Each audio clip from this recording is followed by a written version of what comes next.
ಆ ಸರ್ವಶಕ್ತಿಯ ಕೃಪೆ ಅನ್ಸುತ್ತೆ. ಇನ್ನೇನು ಮುಗೀತು, ನಾವು ಮುಂದೆ ಏನೂ ಮಾಡೋಕ್ಕಾಗಲ್ಲ ಅಂತ ಬೇಜಾರಲ್ಲಿರ್ಬೇಕಾದ್ರೆ ಈ ವ್ಯಕ್ತಿ ಇಷ್ಟು ದಿನ ಅದೆಲ್ಲಿದ್ನೋ ಗೊತ್ತಿಲ್ಲ, ಆದ್ರೆ ಈಗ ಮುಂದೆ ಬಂದಿದ್ದಾನೆ. ಸ್ವತಂತ್ರ ಭಾರತದ ಇತಿಹಾಸದಲ್ಲೇ ಇಂತಹ ಪ್ರಕರಣ ಮತ್ತೊಂದಿರಲಾರದು.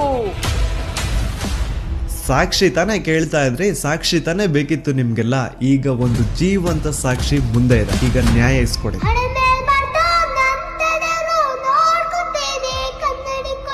ಅದೇ ಒಂದು ನೇತ್ರಾವತಿ ನದಿ ತೀರದಲ್ಲಿ ಡೈಲಿ ಒಂದು ಹೆಣ ಬೀಳೋದು. ಸೊ ಆ ಒಂದು ಬ್ಲಾಕ್ ಕಲರ್ SUV ಕಾರ್ಗೂ ಹಾಗೂ ನೇತ್ರಾವತಿ ನದಿ ದಡದಲ್ಲಿ ಸಿಗುತ್ತಿದ್ದಂತಹ ಹೆಣಗಳಿಗೂ ಏನೋ ಒಂದು ಸಂಬಂಧ ಇದೆ ಅಂತ ಭೀಮಗೆ ಗೊತ್ತಾಗುತ್ತೆ. ಈವನ್ ಸಿಗುವಂತಹ ಡೆಡ್ ಬಾಡೀಸ್ ನ ಸಹವಾಸಕ್ಕೆ ಪೊಲೀಸರು ಹೋಗ್ತಿದ್ದಿಲ್ಲ. ಸೊ ಯಾಕೆ ಅಲ್ಲಿನ ಪೊಲೀಸ್ ಅವ್ರಿಗೆ ಯಾರ್ದು ಅಂತ ಭಯ ಇತ್ತು?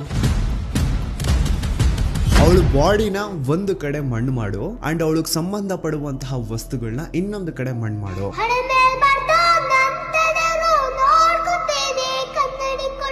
ಪಾಪ ಹುಡುಗಿ ಯಾರ ಮಗಳಿದ್ಲೋ ಗೊತ್ತಿಲ್ಲ, ಆದ್ರೆ ಮಣ್ಣಲ್ಲಿ ಗುರ್ತಿಲ್ದೇನೆ ಮಣ್ಣಾಗ್ಬಿಟ್ಟಿರ್ತಾಳೆ.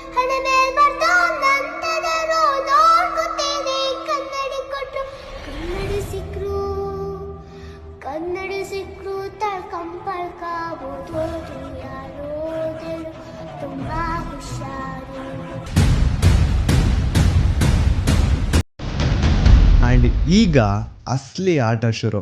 ಆಟ ಅಲ್ಲ, ಶಿವ ತಾಂಡವ ಈ ಸತಿ.